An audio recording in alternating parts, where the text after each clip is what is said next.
this is, I would say, a must to have in your library. If you're into jazz dance, sorry, vernacular, it's a must to have. The first jazz dance. The story of blues singer Estella Harris, composer William Benton Overstreet, and producer B.B. King. Chicago in the mid-1910s was a paradise for early jazz and blues entertainers. One could find the Creole Band, singer Alberta Hunter, or groups like the Panama Trio with the young Florence Mills. Tony Jackson, seen here on the picture, also had an influence on another pianist from New Orleans working in the Windy City, a pianist often considered as one of the most important of his time, Jelly Roll Morton. Morton, for his part, recalled the visit of a potential rival, William Benton Overstreet. Morton recalled, "Will Overstreet was a newcomer in Chicago, coming with the B.B. King stock company. He was rated as a great pianist. He was carved the first day he came in town by every decent pianist in town, and reduced down to his natural size. Instead of judging the Overstreet musical abilities, let's try to figure out the importance of his arrival." The B.B. King Company was led by King, who had been in minstrel shows, and Hattie McIntosh, his wife, who also worked in the industry, for instance with the famous team of Williams and Walker. Along its travels, the troupe was in Mobile in 1914, then Kansas City, where the troupe's band, led by William Benton Overstreet, already included musicians like Joe Sudler or drummer Curtis Mosby. The company also cast important performers like Sandy Gretchen Burns, Billy Higgins, Bessie Brown, and of course Estella Harris. Harris, sometimes Estella or Stella, was born in Arkansas around 1885, and by the turn of the century she was working in various touring companies and doing a variety of dances like the Honolulu dance. She met her first husband, Billy Johnson, also an experienced performer, then joined different troupes like the Johnson Operatic Kirkwalkers, the Smart Set, or even the Mahara Minstrels, famous for one of its band leader, W.C. Handy. Estelle and Billy also teamed with Chris Smith, one of the most important performers from that era, who also gained credits for working with Williams and Walker. In Memphis, she gravitated around the Savoy Theater and William Benbow's troupe, also including blues singing star Stringbeans and General Morton, who thought Estella was a great blues singer. He found difficulties working with her, and as usual, he had harsh words to share. They had a troubled relation. Estella Harris finally joined B.B. King's troupe, which then became famous at the Grand Theater in Chicago in 1915-1916. At this point, it started Harris, King, and McIntosh, but also performers like Teresa Burr Brooks, Bessie Brown, and even the great Gertrude Saunders, later a major star in the 20s. While King and Overstreet were described as natural comedians who kept the house in a row from start to finish, King's shows included many dance numbers, like the Kansas City Toddler, referring to a popular dance from that decade, and Harris herself offered numbers like the Foxtrot in the Jungle, Princess Prance, and other dance-related numbers. Many of these dance titles were indeed composed by Overstreet himself. The main dance early 1916, though, was Walking the Dog, composed by a young Shelton Brooks, also known later for his Dogtown Strutter's Balls. It was performed, for instance, at the Grand Theater by Leonard Hopper and Asiela Blanks, where it drew in chorus, and the song was performed by other performers of the time like Princess Wiwi. On May 6, 1916, there was a mention of Harris performing the new dance, and her name was again attached to the song later that month, when the Chicago Defender showed great appreciation for her work. She continued to perform the song and dance in various King's productions that year, like On the Beach, where it was performed by the entire cast, which means other names should be considered as some of the first performers of the new dance: B.B. King, Hattie McIntosh, Saunders, Teresa Burr Brooks, Bessie Brown, and many others. Sylvester Russell, even later that year, complimented Benton Overstreet for being the only one to compose a song able to rival Shelton's Brook Walking the Dog. Nevertheless, Walking the Dog was still a big hit that year. The B.B. King's company even had the Walking the Dog contest that summer, led by none other than Harris herself. By October, Walking the Dog was described as Harris' success, when she entertained military troops. Harris and Overstreet, who were married by then, left King to tour, and they went to Philadelphia, where they did well at the Standard Theater. They were next going to push the new dance in New York. By the end of 1916, Overstreet renamed it the Jazz Dance. It appeared under that title in the 1917 sheet music, promoted as another member of the Walking the Dog family. The lyrics mention to watch your step, indeed, to slow drag, but mostly to give it a chance. It was also under the jazz dance name that it was still performing in Chicago in B.B. King's company, simply by new members. While doing her travels, Harris organized jazz dance contests. Even Harper and Blanks, originally dancing the Walking the Dog craze early 1916, were now doing the jazz dance in 1918. The motivation behind Harris and Overstreet's trip to New York was probably to get the song recorded, as Walking the Dog had been in 1916 by the white comical band the Six Brown Brothers and other groups. Maybe by associating the dance to white performer Sophie Tucker, they managed to get the song recorded.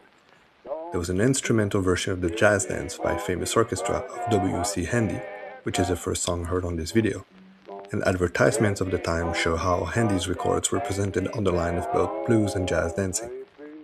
Jazz dancing was a term more and more used in the press to describe dance performances and social dances. A second version of the jazz dance was recorded by Blake's Jazzophone Orchestra, which we would love to believe to be U.B. Blake's orchestra, although no proofs exist. This is the second song heard on this video. As seen on the video about the Sunset Four, singing quartets often included dancing elements in their acts, and were part of most shows of the time. The Norfolk Jazz and Jubilee Quartet was one of them, and they recorded extensively in the 1920s. They toured with Manny Smith, the first blues singing recording star, with whom they might have been paired by the OK recording label. They were complimented in the press for being untrained great singers, especially with their jet roll blues. The very first song they recorded in 1921, Monday Morning Blues, contains the exact refrain and dance instructions from Overstreet's jazz dance.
The lines, buzzing like a bee or sway like a ship at sea, were already used in songs in the 1910s, like the Titanic song performed by blues singing star String Beans, who also had been touring with Ben Bow's troupe with Estella Harris and General Morton. He would continue to appear in the 20s and 30s, for instance, in the 1931 recording of Blind Willie McTell's Georgia Rag. Another song performed by Estelle Harris with Overstreet with the B.B. King's company was a Happy Shout, the dance itself included in the jazz dance lyrics as just seen. It was introduced by the B.B. King's company the same summer of 1916 at the Grand Theatre, for instance, alongside the jazz dance in the show On the Beach, in which the jazz dance was used as a finale by the whole cast. The song was officially co-credited to Virginia Liston, another famous blues singer from the 1910s, who also performed the Titanic song and Eagle Rock. She recorded the Happy Shout song in 1924, backed by Clarence Williams on piano. In the following years, Liston and her husband, S.H. Gray, would also tour with William Benton Overstreet. They're gonna dance that everybody is crazy about. Watch my step, I'm gonna do it just came out. Listen, folks, I'm gonna try to introduce this dance to you. Stop, look, and listen now, and I'll show you how. Grab your gal, squeeze her tight, swing her around, just so you do the shake.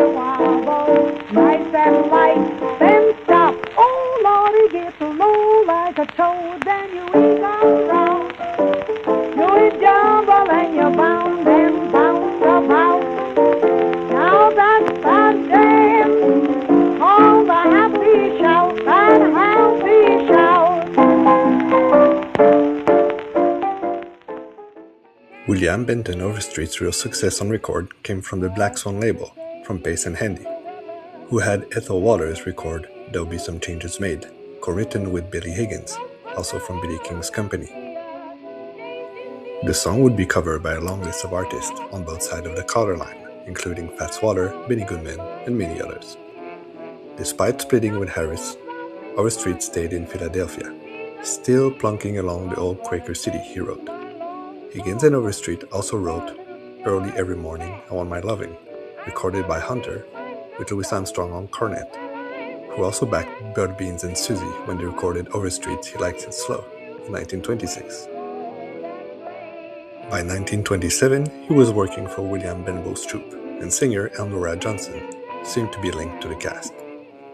Overstreet himself had the chance to enter the studio, and he recorded backing Elnora Johnson for Four Sides in 1927, all his own compositions, again for the Black Swan recording label.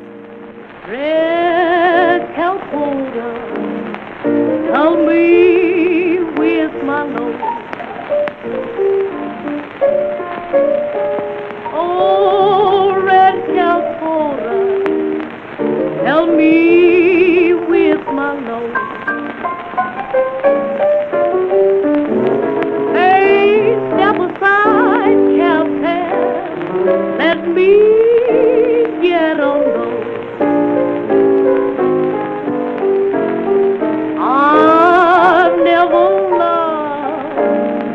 loved a net. As explained by Morton, Overstreet does not demonstrate the greatest skills, but he shows instead good qualities of backing a singer, offering plenty of space and small variations. Overstreet was still interested in dance crazes, and one of the 4 titles with Elnora Johnson was about the Black Bottom Dance, a national craze at the time.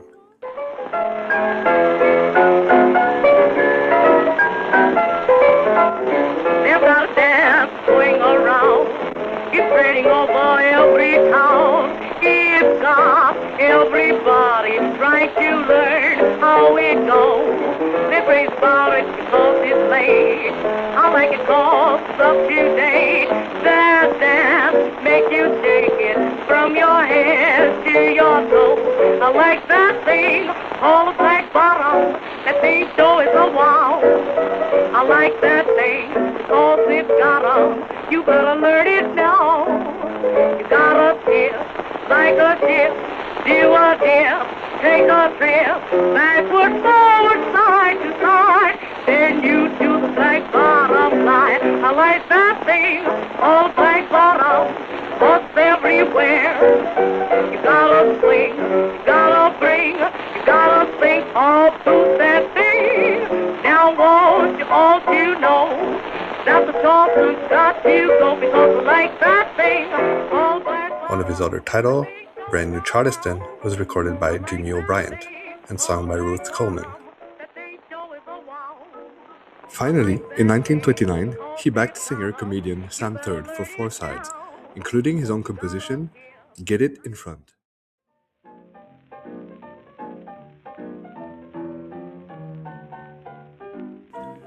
Morton was self-proclaimed the inventor of jazz. He's still a legend, not only for his recordings, but also his 1938 interview that would be one of the greatest jazz stories ever told, between myth and reality. Handy became known as the father of the blues, mostly from compositions he wrote before recording the jazz dance. Saunders left King's troupe to join the show Shuffle Along, but she left soon after. Her spot was offered to Florence Mills, which we have seen in the Panama Trio in Chicago. The rest is history. From King's company, Bessie Brown recorded a bunch of sides in the mid-1920s. Estella Harris appeared in a court case in the 1920s, dancing the shimmy, but she started to get sick and by the end of the decade, she was paralyzed. Important performers came to visit her, including comedian Marshall Garbage Rogers and his wife Gladys Mike, or blues legend Charles Cow Cow Davenport and his wife Ivy Smith. Davenport is remembered for his immensely influential early boogie recording, Cow Cow Blues. Even the great Whitman sisters came to help and organize a fundraiser, a very appreciated gesture by Harris, who responded with tears.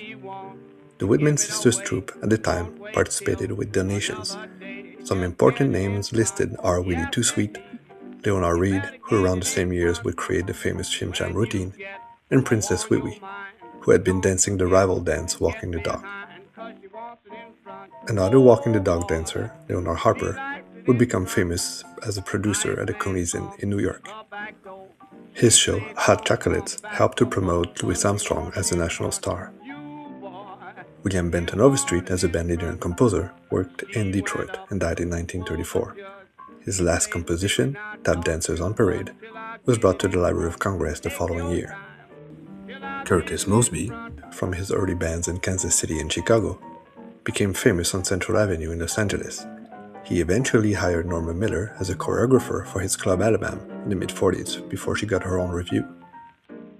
Sam Third composed the famous I'll Be Glad When You're Dead, You Rascal You, and Let the Good Time Roll, a Louis Jordan hit. In the 1920s, B.B. King toured with Earl Dancer and Ethel Waters, the one who recorded his There'll Be Some Changes Made in 1921, but he lost his job skipping some contracts. Members of his band would go in and out of Benny Moten's band and Walter Page's band, eventually forming the nucleus of Count Basie's orchestra. He became president of the Colored Actors Protective Society in New York. In 1940, he announced he wrote a book on the history of African American entertainers. I never found the book.